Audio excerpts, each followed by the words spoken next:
مفتی طارق مسعود special.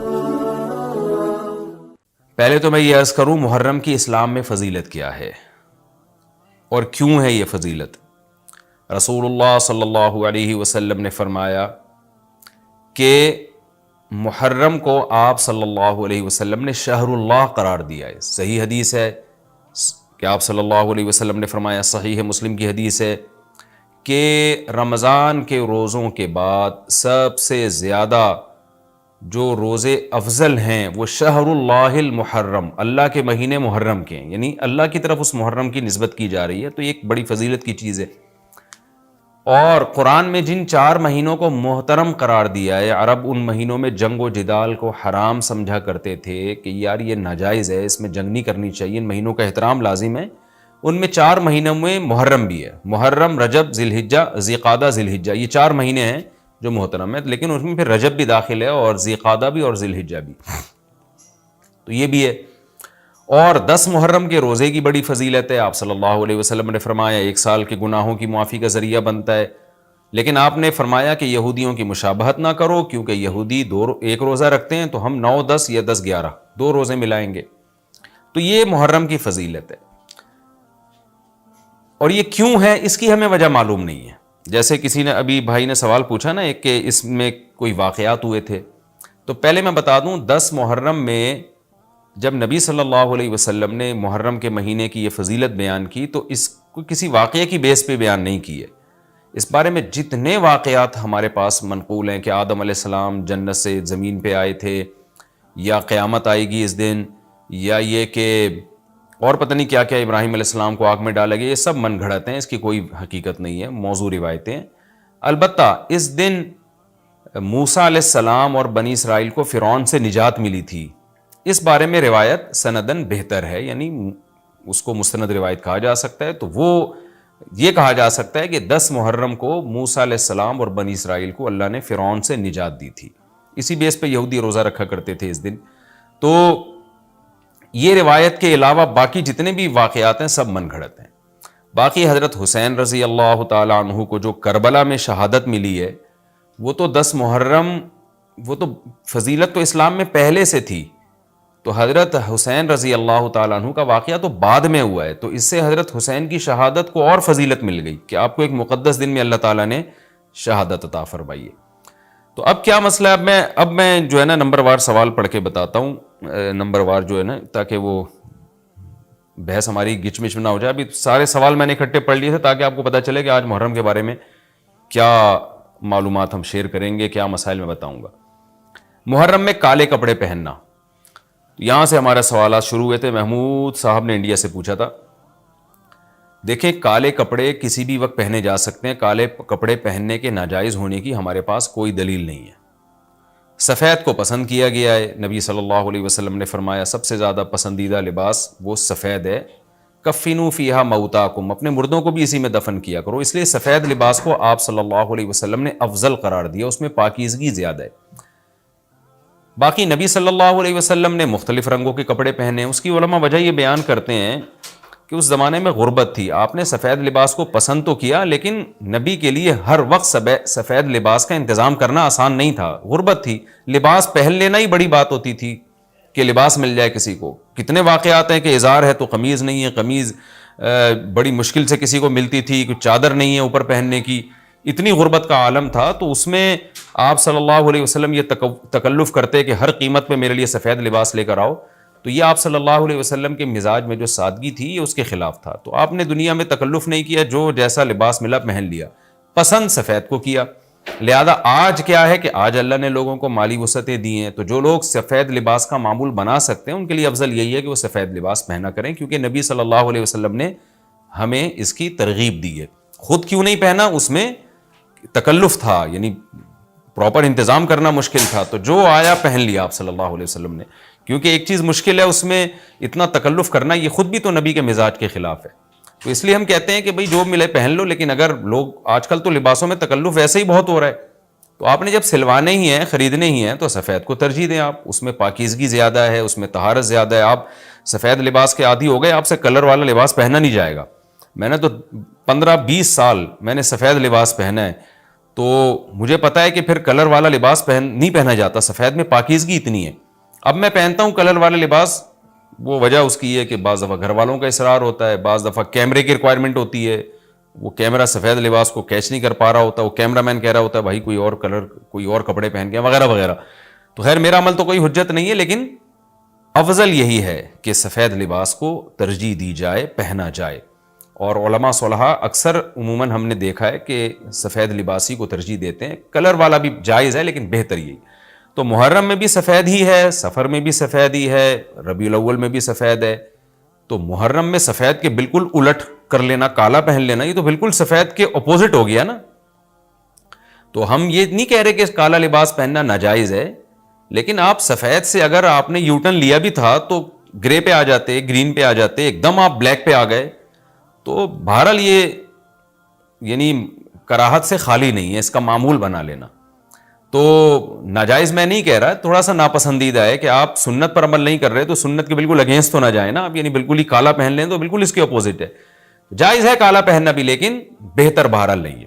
اور محرم میں کالا پہننا تو ہماری رائے میں بالکل ناجائز ہے، کیونکہ یہ شیعہ حضرات کی اپنی ایک رائے ہے، ان کی اپنی ایک دلیل ہے، ان کا اپنا ایک کانسیپٹ ہے. وہ یہ ہے کہ محرم میں حضرت حسین شہید ہوئے تھے تو ایک بڑے غم کی بات تھی، تو ہم غم منانے کے لیے کالا کپڑا پہنتے ہیں. تو ان کا مسلک ہے، وہ جیسے مسلک پہ اپنے عمل کرنا چاہیں وہ اللہ کے سامنے جواب دہ ہوں گے. ہم کسی کے مسلک پہ طنز نہیں کر رہے، ہم کوئی فرقہ واریت اور تشدد کی بات کرنا مناسب نہیں ہے، ملکی حالات اس کے متحمل نہیں ہیں. لیکن میں اہل سنت والجماعت حضرات سے کہتا ہوں کہ آپ یہ فیصلہ کریں بھائی، آپ یا تو پورے شیعہ ہو جائیں یا پورے سنی ہو جائیں. تو اگر آپ اہل سنت والجماعت کو فالو کرتے ہیں، اور اہل سنت والجماعت کے ہاں جو قرآن اور حدیث اور صحابہ یہ حجت ہے، تو ہمیں تو قرآن و حدیث میں کہیں بھی نہیں ملتا کہ غم میں تم کالے کپڑے پہنو یا غموں کو مناؤ. قرآن میں کیا ہے؟ الذین اذا اصابتہم مصیبۃ قالوا انا للہ وانا الیہ راجعون. اہل ایمان کو جب کوئی مصیبت پہنچتی ہے تو وہ کہتے ہیں ہم اللہ ہی کے لیے ہیں اور ہم نے اللہ ہی کی طرف لوٹ کر جانا ہے. وہ صبر کرتے ہیں. حضرت حسین رضی اللہ تعالیٰ عنہ کی شہادت یہ بہت بڑا غم ہے، بہت بڑا غم ہے، لیکن اس غم کو ہر سال منانا، اس کے لیے شرعی دلیل کی ضرورت ہے. اہل بیت کی تعلیمات کو فالو کیا جائے گا. آپ کسی کی محبت میں اس کی تعلیمات کو نہیں توڑ سکتے. اہل بیت کی بھی یہی تعلیمات ہیں کہ صبر سے کام لینا چاہیے ہمیں. اور غم منانا بھی اگر کسی کا ہو نا، جیسے آپ کے والد کا انتقال ہو گیا، تو اس میں بھی شریعت آپ کو اجازت نہیں دیتی کہ آپ کالے کپڑے پہنے غم منانے کے لیے، بلکہ اس میں بھی شریعت کیا کہتی ہے کہ غم پہ صبر کریں. جو آنسو آپ روک سکتے ہیں اس کو بہائیں نہیں، اور صبر کریں. تو غیر یعنی اختیاری طور پر جو آپ کو رونا آ رہا ہے وہ معاف ہے. تو جب غم پہنچا ہو اس وقت شریعت آپ کو غم کے طور پہ کالے کپڑے پہننے کی اجازت نہیں دے رہی. تو جب غم 1400 سال پرانا ہو اور ہر سال اس تاریخ پہ آپ کو منانے کی شریعت کیسے اجازت دے رہی ہے؟ یہ تو ایک طرح کی برسی ہو گئی نا. نبی صلی اللہ علیہ وسلم کے وفات سے بڑا غم کو اس امت کو ہوگا؟ ربیع الاول میں آپ صلی اللہ علیہ وسلم کی وفات ہوئی، لیکن ربیع الاول ہر سال آتا تھا. صحابہ، تابعین، تبع تابعین، خود اہل بیت کیا اس ربیع الاول میں کوئی غم مناتے تھے؟ بالکل بھی نہیں. اس مہینے میں شادیاں بھی کرتے تھے، جو خوشی کی بات ہوتی تھی اس پہ خوشی بھی مناتے تھے. تو ہمیں نہیں ملتا کہ صحابہ، تابعین یا خود اہل بیت نے، یا سیدنا حسن اور حسین رضی اللہ عنہما یا سیدنا علی ابن ابی طالب رضی اللہ عنہ کی یہ تعلیمات ہو کہ غم کو ہمیں منانا ہے کالے کپڑے پہن کے یا کسی بھی طریقے سے. کسی بھی طریقے سے اسلام میں غم منانے کی آپ کو اجازت نہیں ہے. بعض لوگ یہ دلیل دیتے ہیں کہ حضرت حسین رضی اللہ تعالیٰ عنہ کا غم تو نبی نے بھی منایا ہے، اور نبی صلی اللہ علیہ وسلم نے جب یہ بتایا کہ امت میرے نواسے کو شہید کرے گی تو آپ رونے لگے. دیکھیں جب نبی کو اطلاع ملی تھی تو آپ غمزدہ ہوئے، تو آپ کا رونا بالکل بجا تھا. تو کسی کو یہ اطلاع ملے کہ فلاں جگہ یہ واقعہ ہو گیا ہے، اس پہ اس کو غم ہوا ہو اور وہ رو لیتا ہے، تو اس میں کوئی حرج نہیں، یہ تو نیچرل ہے.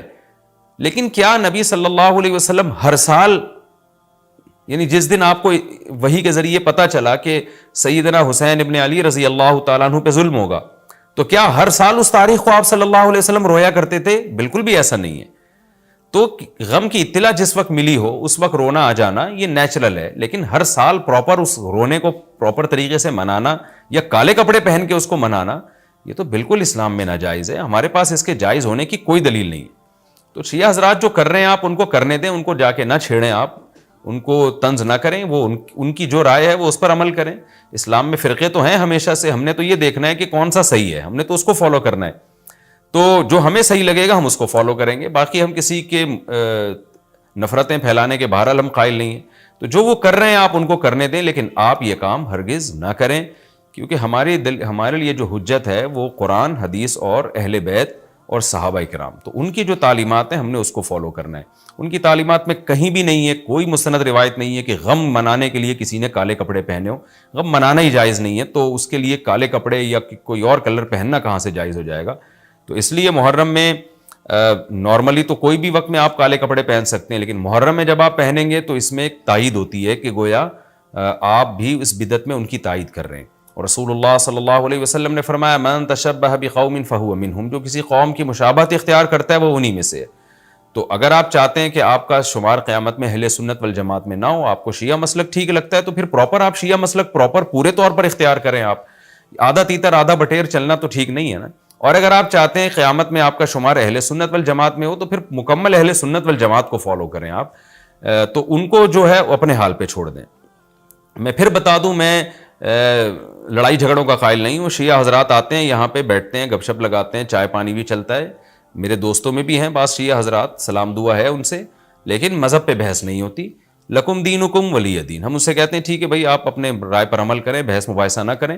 ہاں جو سیکھنے کے لیے ہم سے آنا چاہے ہم محبت سے اس کو سمجھائیں گے, جو نہیں آ رہا سیکھنے کے لیے تو پھر ہم اس سے بحث نہیں کرتے. تو لڑائی جھگڑے نہ کریں, لیکن سنی حضرات کو, اہل سنت والجماعت کو, والجماعت کا مطلب کیا ہے, ہم حدیث کو بھی مانتے ہیں, والجماعت صحابہ کو بھی مانتے ہیں. تو صحابہ میں اہل بیت بھی داخل ہیں, اہل بیت کے علاوہ بھی صحابہ ہیں. تو کسی کی بھی, ہماری رائے تو یہی ہے کہ کسی کی بھی تعلیمات نہیں, ہمیں تو احادیث میں کچھ بھی نہیں ملتا. تو اللہ کا واسطہ آپ ایک رائے پر عمل کریں. اس لیے محرم میں آپ ان چیزوں کو فوکس نہ کریں. کالے کپڑے پہننا, غم منانا, یہ اسلام کی تعلیمات بالکل بھی نہیں ہے. تو یہ تو میں نے سوال کا جواب دیا کہ محرم میں اسپیسیفک کالے کپڑے اگر آپ پہنیں گے تو یہ ایک بدعت کی تائید ہوگی. تو نبی صلی اللہ علیہ وسلم نے تائید سے منع کیا ہے. اسی میں ایک سوال ہے جی, محرم میں نکاح کرنا کیسا ہے؟ یہ سوال بھی ظہور احمد نے کشمیر سے پوچھا ہے. محرم میں نکاح کرنا بھی جائز ہے, بلکہ ہمارے مسلک کے مطابق باعث برکت ہے, کیونکہ محرم کو اللہ کے نبی نے محترم قرار دیا ہے, جو قابل احترام مہینہ ہے, تو مقدس ہے. تو مقدس مہینے میں عبادت کا ثواب بھی زیادہ ہوتا ہے, اور نکاح بھی شریعت میں عبادت ہے. نکاح کیسے عبادت ہے؟ شریعت نے نکاح میں عبادت کا رنگ ڈال دیا ہے. دیکھیں آپ کہ نکاح ایک معاملہ ہے, لیکن اس سے پہلے خطبہ بھی ہوتا ہے. خطبہ جمعے کی نماز سے پہلے ہوتا ہے, خطبہ عید کی نماز سے پہلے ہوتا ہے, خطبہ استسقاء کی نماز سے پہلے ہوتا ہے, خطبہ حج میں ہوتا ہے. یہ ساری عبادتیں ہیں نا جس میں خطبہ ہے. لیکن اسلام نے کیا کہا, نکاح سے پہلے بھی خطبہ ہوگا. اس کا مطلب اسلام نکاح کو عبادت قرار دے رہا ہے, نکاح میں عبادت کا رنگ بھر رہا ہے. تو عبادتیں تو مقدس مہینے میں زیادہ ثواب ہوتا ہے ان میں. تبھی آپ دیکھیں نبی صلی اللہ علیہ وسلم نے فرمایا رمضان کے بعد سب سے زیادہ روزوں کا ثواب محرم میں ملتا ہے. کیوں؟ مقدس ہے نا, تو عبادت کا ثواب بڑھ گیا اس میں. تو اس حدیث سے صاف ہمیں پتہ چلتا ہے کہ اگر کوئی محرم میں اس نیت سے نکاح کرتا ہے کہ مقدس مہینہ ہے, تو اس میں عبادت کا ثواب بڑھ جائے گا, اور اس میں انشاءاللہ اللہ سے امید کی جا سکتی ہے کہ خیر و برکت زیادہ ہوگی. تو اس کو منحوس سمجھنا جائز نہیں ہے. اگر آپ کہتے ہیں اس مہینے میں چونکہ حضرت حسین رضی اللہ تعالیٰ عنہ کی شہادت ہوئی ہے اس لیے منحوس ہے, تو یہ غلط ہے. ایک تو ہماری نظر میں شہادت ایک بہت مقدس مقام ہے, اس کی وجہ سے کوئی مہینہ منحوس نہیں ہو سکتا. مقدس تو ہو سکتا ہے, منحوس نہیں ہو سکتا. دوسری بات یہ کہ یکم محرم سے لے کے 29 یا 30 ذی الحجہ تک اسلامی تاریخ میں کوئی ایسا دن نہیں ہے جس میں کسی مقدس شخصیت کی شہادت نہ ہوئی ہو یا کسی پہ ظلم نہ ہوا ہو. اگر آپ تاریخ کے اوراق اٹھا کے دیکھیں, ہر مہینے ہر تاریخ کو کوئی نہ کوئی اسلام میں اچھا واقعہ بھی ہوا ہے اور برا واقعہ بھی ہوا ہے.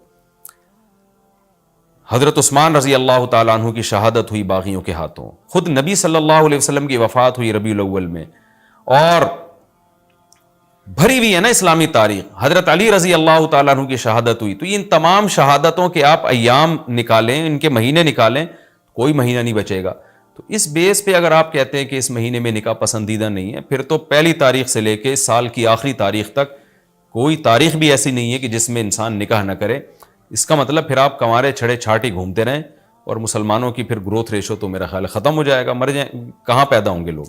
اور اگر آپ کہتے ہیں کہ نہیں جی کسی شخصیت کے کسی دن میں انتقال کر جانے سے یا شہید ہو جانے سے یا اس پہ ظلم ہونے سے وہ دن منحوس نہیں بنتا، تو پھر 10 محرم بھی منحوس نہیں ہے۔ 10 محرم میں بھی آپ نکاح کر سکتے ہیں، اور محرم کے بقیہ تاریخوں میں بھی آپ نکاح کر سکتے ہیں۔ اور روایات میں ہمیں ملتا ہے کہ بعض بڑے بڑے حضرات تھے جن کے محرم کے مہینے میں نکاح ہوئے۔ میں اس بحث میں نہیں جاؤں گا، پھر اس میں تاریخی روایات ہیں، کوئی کہتا ہے فلاں تاریخ تھی، کوئی کہتا ہے، پھر لوگ اس پہ ایک غیر ضروری بحث میں چلے جاتے ہیں، لیکن ہمیں ایسے واقعات ملتے ہیں۔ تو اس لیے اس بارے میں، اور پھر شریعت میں جلد نکاح کی ترغیب ہے۔ نکاح کو ڈیلے کرنا یہ شریعت میں پسندیدہ کام نہیں ہے۔ اس بیس پہ تو ڈیلے کیا جا سکتا ہے نکاح کہ آپ کو رشتہ سمجھ میں نہیں آ رہا، مشورے کر رہے ہیں، لیکن جب ایک دفعہ رشتہ سمجھ میں آ جائے تو اسلام کا حکم یہ کہ اس میں جلدی کی جائے۔ صحیح بخاری کی مشہور حدیث ہے، نبی صلی اللہ علیہ وسلم کی خدمت میں خاتون آئیں، عرض کیا کہ یا رسول اللہ میں آپ سے نکاح کرنا چاہتی ہوں۔ آپ نے چہرہ مبارک کو جھکا لیا، آپ کا ارادہ نہیں تھا۔ ایک اور صحابی کھڑے ہوئے، عرض کیا یا رسول اللہ آپ میرا ان سے نکاح کر دیں۔ اسی محفل میں نبی نے ان صحابیہ کا ان صحابی سے نکاح کرا دیا۔ تو آپ نے تو یہ نہیں پوچھا کہ یہ محرم کا مہینہ چل رہا ہے یا سفر کا مہینہ چل رہا ہے یا ربیع الاول کا مہینہ چل رہا ہے، ڈیلے نہیں کیا اس کو، اس لیے کہ خود آپ کی تعلیمات یہ ہیں کہ نکاح میں جلدی کی جائے۔ تو اگر آپ کو محرم میں رشتہ ملتا ہے، آپ ربیع الاول تک ڈیلے کرتے ہیں محرم کی وجہ سے یا سفر تک ڈیلے کرتے ہیں، تو یہ ڈیلے کرنا خود قرآن و سنت کے خلاف ہے۔ جس چیز میں تعجیل مقصود ہے، جس چیز کو شریعت نے جلدی کا حکم دیا، عبداللہ بن مسعود رضی اللہ تعالیٰ عنہ فرماتے تھے، مصنف ابن ابی شیبہ کی روایت ہے کہ مجھے پتا چل جائے نا کہ میری زندگی میں صرف ایک رات باقی ہے، اگلے دن میں نے مر جانا ہے، اور میرے نکاح میں کوئی عورت نہ ہو، میں وہ رات بھی نکاح کے بغیر نہیں گزاروں گا، میں بیوی کے بغیر نہیں گزاروں گا، اس خوف سے کہ مجھے کہیں فتنہ نہ ہو جائے۔ صحابہ کرام جو تقوی کے اعلیٰ معیار پر تھے اور جن سے گناہ کا اندیشہ بہت کم تھا اور کہیں معاشرے میں بے حیائی پھیلی ہوئی نہیں تھی، وہ تو ان کا تو یہ کانسیپٹ تھا کہ بھائی ہم بیوی کے بغیر ایک دن نہیں گزاریں گے، کہیں ایسا نہ ہو کہ برائی میں پڑ جائیں۔ اور آج چاروں طرف بےہودگی پھیل رہی ہے، چاروں طرف بے شرمی، بے حیائی، انٹرنیٹ پر بےہودہ چیزیں، آپ یوٹیوب میں ویڈیو میں جائیں فحش چیزیں آ رہی ہیں، ہر چیز آپ کی شہوت کو برانگیختہ کرنے والی ہے، اور اس میں آپ یہ کہیں کہ ایک رشتہ طے بھی ہو چکا ہے، آپ صرف اس بیس پر آپ اس کو ڈیلے کر رہے ہیں، ایک مہینہ، دو مہینہ، لوگ سفر میں بھی نہیں کر رہے ہوتے، اور اس بیس پہ آپ ڈیلے کر رہے ہیں، اس میں خطرہ ہوتا ہے کہ مرد کسی گناہ میں نہ پڑ جائے، عورت کسی گناہ میں نہ پڑ جائے، تو شریعت اس کی آپ کو اجازت نہیں دیتی ہے۔ اور پھر اس میں یہ بھی ہوتا ہے کہ اگر آپ ڈیلے کرتے ہیں تو منگنیاں توڑنے کا شیطان کو موقع بہت ملتا ہے۔ میرے سامنے ایسے درجنوں واقعات ہیں، رشتہ طے ہوا لیکن جی چونکہ محرم ہے یا سفر آ رہا ہے تو ہم ربیع الاول میں کریں گے، یا منگنی کو کسی بھی وجہ سے ڈیلے کر دیا، تو جب منگنی ڈیلے ہوتی ہے، یعنی نکاح ڈیلے ہوتا ہے، منگنی ہو گئی، نکاح کو ڈیلے کر رہے ہیں آپ، اس میں شیطان پھر دونوں کو لڑواتا ہے، منگنیاں ٹوٹتی ہیں، اکثر نفرتیں پھیلتی ہیں، غلط فہمیاں، بدگمانیاں شیطان کو پھیلانے کا موقع ملتا ہے۔ اس لیے شریعت میں تو منگنی کا لفظ ہی نہیں ہے، شریعت میں ہے خطبہ۔ خطبہ کا مطلب نکاح کا پیغام بھیجا، ان کو جب سمجھ میں آ گیا تو فوراً نکاح کر دیا، بیچ کا کوئی راستہ نہیں اللہ نے رکھا۔ تو چاہے وہ محرم ہو، چاہے وہ سفر ہو، چاہے وہ ربیع الاول ہو، چاہے وہ ربیع الثانی ہو۔ ہاں کوئی اس وجہ سے ڈیلے کر رہا ہے نکاح، کوئی واقعی شرعی عذر ہے اس کو، وہ بہت سارے مسائل ہیں، لیکن محرم کا ہونا بہرحال کوئی شرعی عذر نہیں ہے، تو اس لیے ہم اس میں نکاح کو جائز سمجھتے ہیں، باعث برکت سمجھتے ہیں۔ پھر میں بار بار بتا رہا ہوں کہ جو وہ شیعہ حضرات جو کر رہے ہیں ان کو کرنے دیں، میں آپ کو آپ کے مسلک کی بات بتا رہا ہوں۔ ہم جو قرآن و سنت کو اور اصحاب رسول کو فالو کرتے ہیں اور اہل بیت کو بھی مانتے ہیں، ہم ان کی بات کر رہے ہیں۔ وہ بھی دعویٰ کرتے ہیں کہ ہم مانتے ہیں، تو ان کو ان کے دعوے پہ رہنے دیں، ہم تو وہی بات کریں گے جو ہمیں صحیح لگے گی۔ اچھا بھائی، یہ بھی ایک سوال پوچھا ہے جی، 10 محرم کو کون کون سے نبی کو نجات ملی؟